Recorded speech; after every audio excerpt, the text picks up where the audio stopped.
Le parc national du Niokolo-Koba, classé sur la liste du patrimoine mondial en péril depuis 2007, fait l'objet d'une attention suivie auprès des autorités sénégalaises et leurs partenaires dont l'UNESCO, l'Organisation des Nations Unies pour l'éducation, la science et la culture.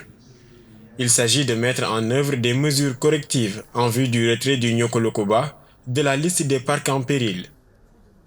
Les agressions de toutes parts ont continué et cela donc a compromis sa valeur universelle.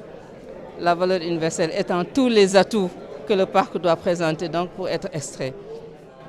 Cela donc a compromis sa valeur universelle exceptionnelle et a permis donc à l'État donc de prendre des mesures correctives.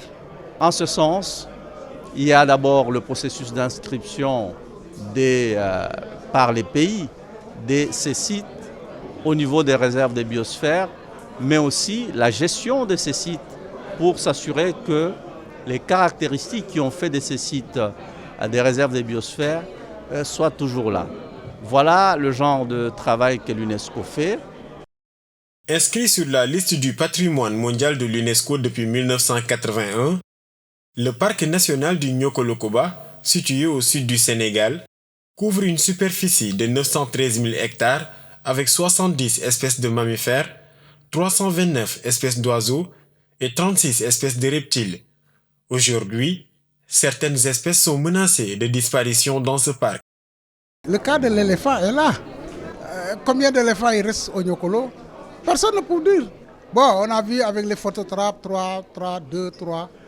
J'avais négocié avant mon départ 12 éléphants du Gourma, c'est-à-dire entre la frontière, le Burkina et le Mali. Mais aujourd'hui, ce projet est tombé. Alors qui va y aller chercher ces œufs? Parce qu'il y a un orphelinat d'éléphants là-bas. Et c'est la même sous-espèce que le Niokolo-Koba. Pour renforcer la protection des 6 parcs nationaux et 9 réserves du Sénégal, la direction des parcs nationaux, avec l'appui de l'UNESCO, compte mettre en place un comité ad hoc pour la mise en œuvre et le suivi des actions de protection de la biodiversité dans les différents sites inscrits sur la liste des aires protégées menacées.